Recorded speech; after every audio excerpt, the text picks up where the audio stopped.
Bismillahirrahmanirrahim. Assalamualaikum warahmatullahi wabarakatuh. Bapak Ibu yang saya hormati dan saya banggakan, puji syukur kehadirat Allah Subhanahu wa Ta'ala yang telah melimpahkan rahmat serta hidayahnya kepada kita semua, sehingga kita bisa berkumpul dalam kegiatan diseminasi budaya positif yang disampaikan oleh narasumbernya adalah saya sendiri, Kurniawati, CGP Angkatan 11 dari UPTD SDN 2 Benda, Kabupaten Indramayu. Bapak Ibu yang saya hormati dan saya banggakan, tidak pula kita panjatkan sholawat serta salam kepada junjungan Nabi kita Nabi Muhammad SAW. Semoga kita semua akan mendapatkan syafaatnya di akhir hari nanti. Amin ya rabbal alamin. Bapak Ibu yang saya hormati dan saya banggakan, latar belakang kenapa saya akan mendiseminasikan budaya positif ini kepada Bapak dan Ibu adalah sebagai kegiatan berbagi praktik baik saya untuk menyampaikan pemahaman tentang budaya positif kepada Bapak Ibu semua di sini.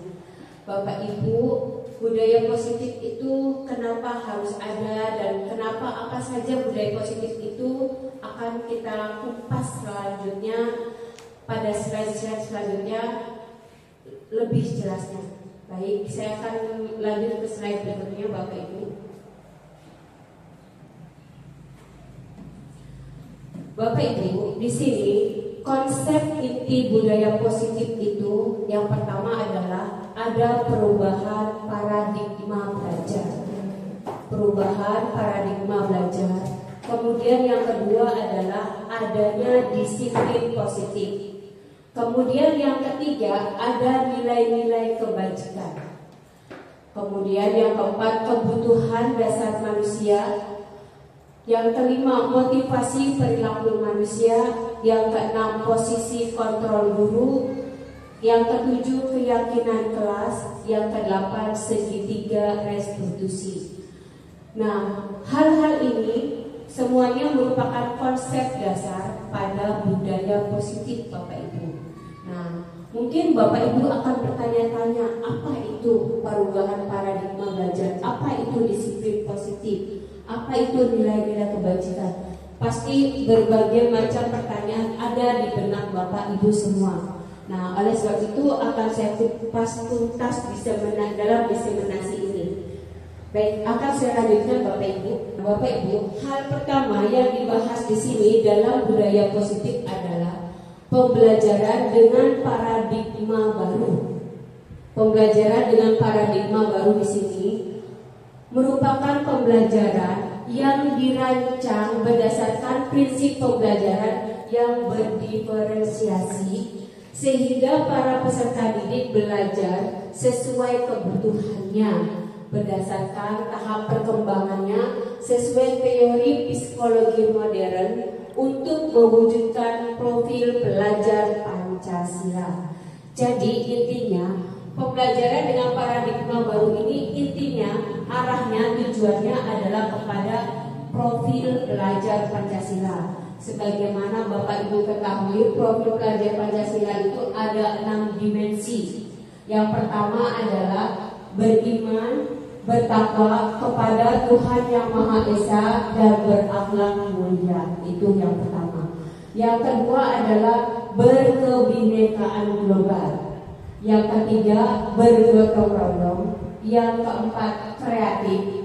Yang kelima bernalar kritis. Yang keenam adalah mandiri. Ini adalah 6 dimensi dalam profil pelajar Pancasila. Dan perubahan paradigma pendidikan kita itu arahnya menuju ke sini. Ada perubahan perilaku karakter pada peserta didik kita, yaitu tentang terbentuknya profil pelajar Pancasila ini, Bapak Ibu.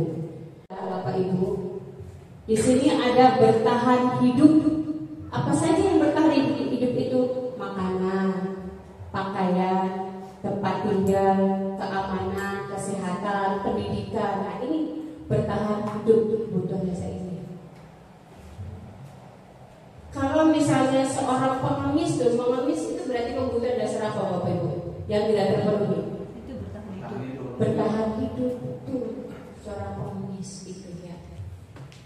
Kemudian di sini kasih sayang dan rasa diterima.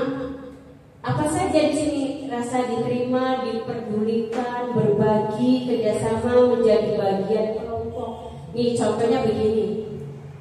Ada seorang anak namanya, saya contohkan ya, namanya adalah Adel. Adel ini setiap kali jam istirahat selalu merebut makanan yang dipunyai teman-temannya, yang dimakan sama teman-temannya tuh diambilin semua satu-satu, diambilin semua satu-satu. Teman-temannya kan otomatis lapor ke guru. Nah, menurut Bapak Ibu, kebutuhan dasar apa yang melandasi Adel melakukan hal itu? Penguasaan. Betul seperti itu. Apalagi itu Bapak Ibu, selalu merebut makanan teman-temannya. Kesenangan. Kesenangan. Kebebasan, Bu. Kebebasan. Dalam mencoba hal baru mampu mengendalikan kesenangan. Ibu Usah kata Bu Us. Kebebasan. Pak Yun kebebasan. Kepuasan. Ada nggak? Kesenangan Pak ya. Ada kesenangan. Jadi begini, kalau kasusnya nih, misalnya si Adel ini merebutin makanan itu, kasusnya dia lapar, berarti kebutuhan bertahan hidup. Tapi ketika dia merampasi makanan temannya, dia sambil nyinir-nyinir kayak gini, apa coba? Kesenangan, senang dia yang lihat teman-teman. Adel, kamu sih ngebut makanannya saya. Nah, senang dia yang senang kan? Bahagia kan? Nah, tapi jika dia setelah merebut itu makanan dari teman-temannya, dia merasa bangga, apa itu? Penguasaan. Berarti dia sudah bisa menguasai teman-temannya. Jadi dilihat dulu kasusnya, dilihat kebutuhan dasar apa anak itu melakukan hal seperti itu, Bapak Ibu. Jadi kita tidak bisa asal dulu, kamu ini gimana? Jangan. Sekarang kita lihat dulu kebutuhan dasar apa yang terjadi sama anak. Jadi kayak tadi, misalnya kita tanya, Adel, kenapa kamu mengambil makanan dari teman-teman kamu? Bisa jawab, saya lapar Bu. Nah, berarti ini faktornya bertahan hidup.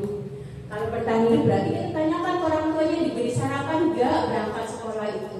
Nah itu, misalnya ini karena dia tuh setelah merebut, sayanya seneng Bu melihat anak-anak itu seperti itu. Berarti faktor kesenangan, kebutuhan dasar kesenangan. Ada kan anak-anak seperti itu kan? Banyak seperti itu. Tidak. Betul Pak. Baik, contohnya kalau ini makanan, anak yang suka merebutin kopi itu ada kan?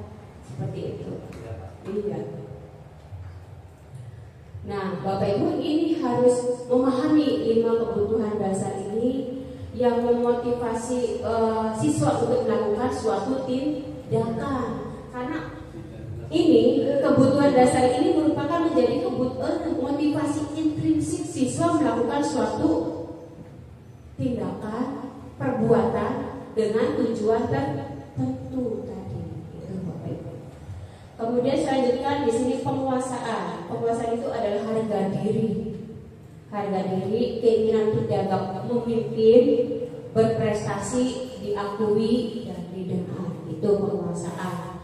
Kemudian kebebasan, mandiri, memiliki pilihan, mencoba hal baru, mampu mengendalikan arah.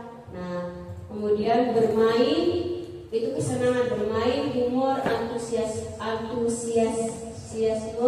kemudian tertawa. Nah, ini jadi 5 kebutuhan dasar ini harus dipahami oleh Bapak Ibu dalam menangani anak-anak. Nah, di sini Bapak Ibu, ini motivasi, ini adalah motivasi ekstrinsik. Ekstrinsik itu motivasi yang berasal dari luar. Saya kembali di sininya. Ini adalah motivasi ekstrinsik, ini adalah motivasi intrinsik. Contoh, di sekolah kita itu kalau berangkat sekolah anak telat itu pasti dihukum. Nah, ketika anak itu berangkatnya sebelum jam 7, Nah, motivasi apa yang itu mempengaruhi adalah motivasi ini menghindari hukuman.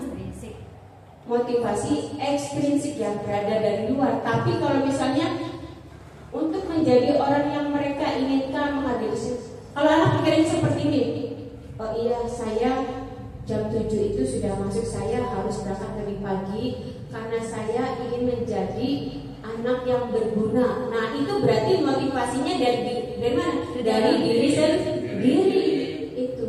Tapi kalau kita berdiri Pak Andris, kita berdiri Pak Yuyun, nah itu berarti motivasinya dari mana? Dari luar, ekstrinsik itu. Kita waktu dihukum di Pak Yuyun pramuka ada. Nah itu berarti motivasinya dari luar, bukan dari dirinya sendiri, bukan karena dia ingin menghargai dirinya sendiri seperti itu. Nah kemudian ada lagi motivasi ekstrinsik itu tadi, imbalan, penghargaan. Saya ingin menjadi yang terbaik karena saya ingin mendapat penghargaan. Nah itu adalah motivasi ekstrinsik seperti itu. Tapi bukan kalau misalnya saya ingin menjadi yang terbaik karena saya ingin menghargai diri saya sendiri sebagai anak, sehingga saya bisa membuktikan kepada orang tua saya bahwa saya anak yang berbakti. Nah itu berarti dari dalam diri motivasinya. Begitu Bapak Ibu. Begitupun dalam belajar, Bapak Ibu memberikan nilai 100 kepada anak karena saya ingin mendapatkan penghargaan seperti itu. Atau kita mau kerjaan baik, enggak sih ambil jadi nyumbangin Pak Andris. Nah berarti itu dari luar, motivasi ekstrinsik seperti itu. Nah itu Bapak Ibu tentang motivasi perilaku manusia. Baik Bapak Ibu, tadi ada video dan Bapak Ibu sudah menyaksikan dari 5 posisi kontrol guru itu. Yang pertama adalah posisi penghukum, kemudian yang kedua adalah pembuat rasa bersalah, yang ketiga adalah teman, yang keempat pemantau atau monitor, kemudian yang kelima adalah manajer. Dari 5 posisi ini yang paling baik adalah posisi manajer. Ya, kenapa?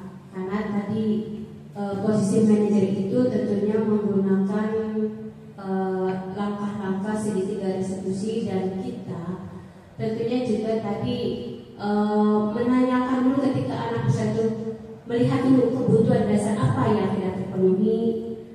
Lalu kemudian juga kita itu dengan menggunakan restitusi tadi. Nah ini posisi manajer ini tentunya sangat ideal buat seorang guru. Tapi tentunya tadi Bu tidak mudah.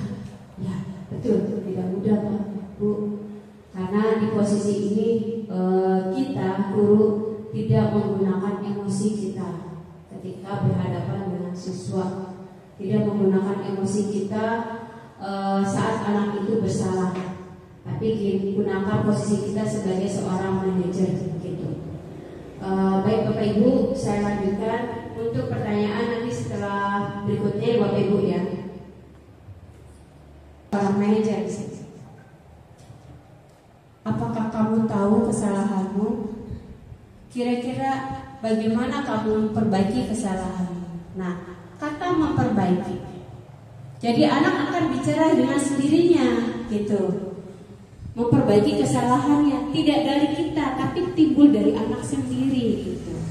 Inisiatif anak sendiri. Nah itu inilah yang diharapkan dari Bapak dan Ibu guru sebagai posisi manajer. Saya lanjutkan di sini segitiga restitusi.